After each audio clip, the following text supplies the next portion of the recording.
नमस्कार, जय हिंद साथियों। आप सभी का स्वागत है आपके अपने YouTube चैनल नॉलेज की क्लास में। साथियों, आज की इस वीडियो में बात करने वाले हैं मध्य प्रदेश उत्तर प्रदेश पात्रता परीक्षा MP टेट वर्ग 2 सोशल साइंस, और इसके अलावा आप UP टेट भी एग्ज़ाम देना चाहते हैं और उसमें सोशल साइंस पूछी जाती है, तो ये वीडियो आपके लिए बहुत बहुत महत्वपूर्ण होने वाली है।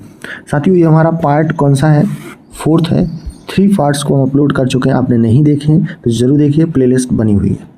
इसमें हम टॉप 50 महत्वपूर्ण प्रश्न देखने वाले हैं, जो कि हर एक टॉपिक, हर एक विषय से रिलेटेड रहेंगे और एग्ज़ाम में बार बार रिपीट भी हुए हैं। तो चलिए अभी हम देखते हैं प्राचीन एवं मध्यकालीन इतिहास यानी हिस्ट्री से रिलेटेड प्रश्नों को। पहला प्रश्न है, जैन धर्म के प्रथम तीर्थकर कौन थे? तो ऋषभदेव, राइट आंसर होगा ऋषभदेव।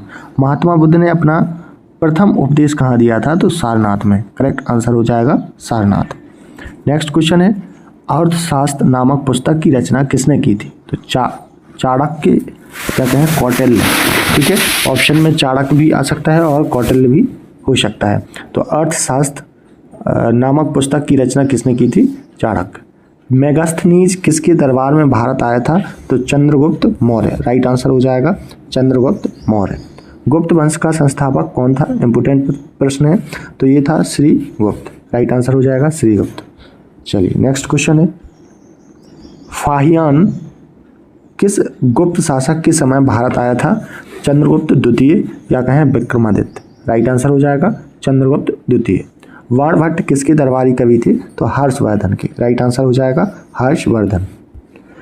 एलोरा के कैलाश मंदिर का निर्माण किसने कराया था? तो ये कराया था राष्ट्रकूट राजा कृष्ण प्रथम ने, राइट आंसर हो जाएगा राष्ट्रकूट राजा कृष्ण प्रथम। नेक्स्ट क्वेश्चन है, गुलाम वंश का वास्तविक संस्थापक किसे माना जाता है? तो इल्तुतमिश को, राइट आंसर हो जाएगा इल्तुतमिश। 2.5 दिन का झोपड़ा कहाँ स्थित है? तो अजमेर, राइट आंसर हो जाएगा अजमेर। चलिए अब हम देखने वाले हैं विश्व एवं भारत का भूगोल यानी ज्योग्राफी से रिलेटेड प्रश्नों को। प्रश्न है, भूमध्य रेखा पर दिन और रात की अवधि कितनी होती है? तो 12-12 घंटे यानी कि बराबर होती है। विश्व का सबसे बड़ा महासागर कौन सा है? तो प्रशांत महासागर, राइट आंसर होगा प्रशांत महासागर। वायुमंडल की सबसे निचली परत कौन सी है? तो क्षोभ मंडल, राइट आंसर हो जाएगा क्षोभ मंडल। रिएक्टर स्केल का प्रयोग किसे मापने के लिए किया जाता है? तो भूकंप की तीव्रता, राइट आंसर हो जाएगा भूकंप की तीव्रता। भारत का सबसे पुराना पर्वत कौन सा है? तो अरावली पर्वत, राइट आंसर हो जाएगा अरावली पर्वत। नेक्स्ट क्वेश्चन है, चाय की खेती के लिए कौन सी मिट्टी सबसे उपयुक्त होती है? तो लैटराइट मिट्टी, राइट आंसर हो जाएगा लैटराइट मिट्टी। वन अनुसंधान संस्थान यानी FRI कहाँ स्थित है? तो देहरादून में, राइट आंसर हो जाएगा Dehradun. Jim Corbett national park कहाँ का नया नाम क्या है? तो रामगंगा नेशनल पार्क, याद रखेंगे एग्जाम में ज़रूर पूछा जाएगा। जिम कॉर्बेट नेशनल पार्क का नया नाम क्या है? तो Ramganga national park. Next question है, हीरा भारत के किस राज्य में सर्वाधिक पाया जाता है? तो मध्य प्रदेश, और जिला पूछें तो पन्ना जिला। विश्व का सबसे ऊंचा पठार कौन सा है? तो तिब्बत का पठार या कहें कि पामीर का पठार। चलिए नेक्स्ट क्वेश्चन अब हम देखने वाले हैं संविधान और स्थानीय प्रशासन से रिलेटेड प्रश्न है। संविधान सभा के अस्थायी अध्यक्ष कौन थे? तो डॉक्टर सच्चिदानंद सिन्हा, राइट आंसर हो जाएगा डॉक्टर सच्चिदानंद सिन्हा। भारतीय संविधान में एकल नागरिकता कहाँ से ली गई है? तो ब्रिटेन से, राइट आंसर हो जाएगा ब्रिटेन। मौलिक अधिकारों का निलंबन कौन कर सकता है? तो राष्ट्रपति, राइट आंसर हो जाएगा राष्ट्रपति।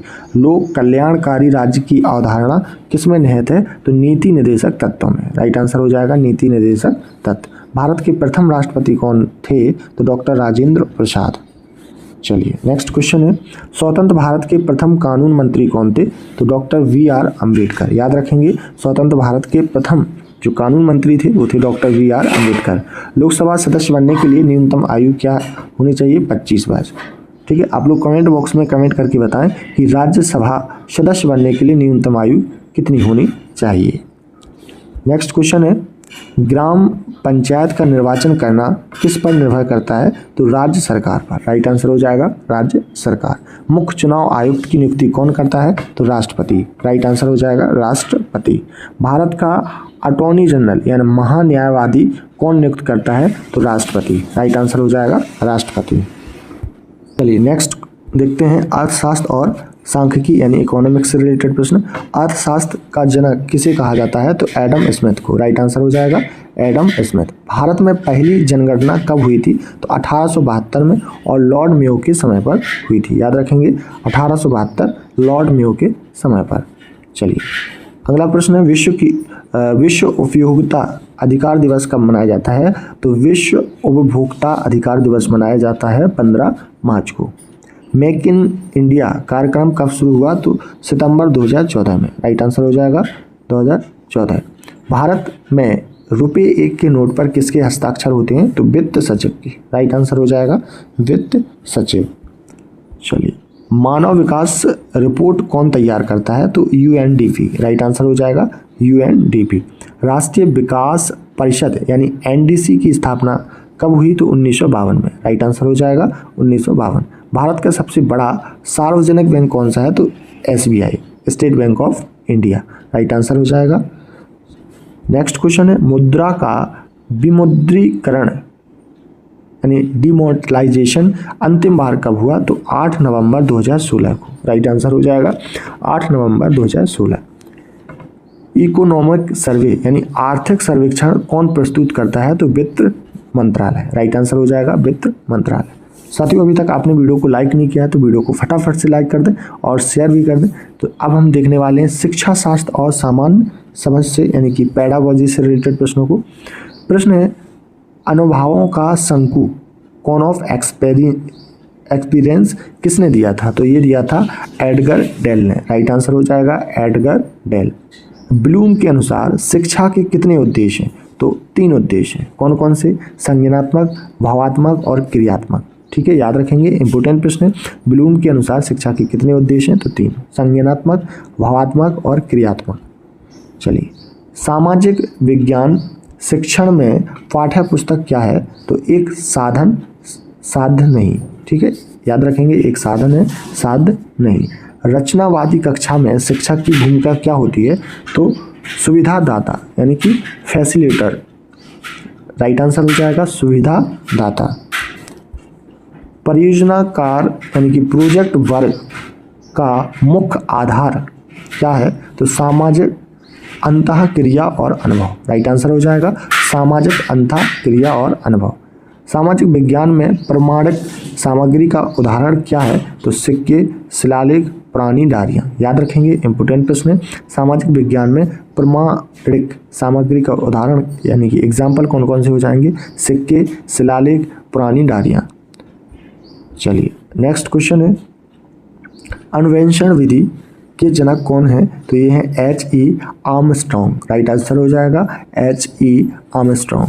सतत मूल्यांकन क्यों आवश्यक है? तो छात्रों की प्रगति की निरंतर निगरानी के लिए। राइट आंसर हो जाएगा छात्रों की प्रगति की निरंतर निगरानी के लिए सतत मूल्यांकन आवश्यक है, जरूरी है। नेक्स्ट क्वेश्चन है मानचित्रों में रंगों का प्रयोग क्या दर्शाता है?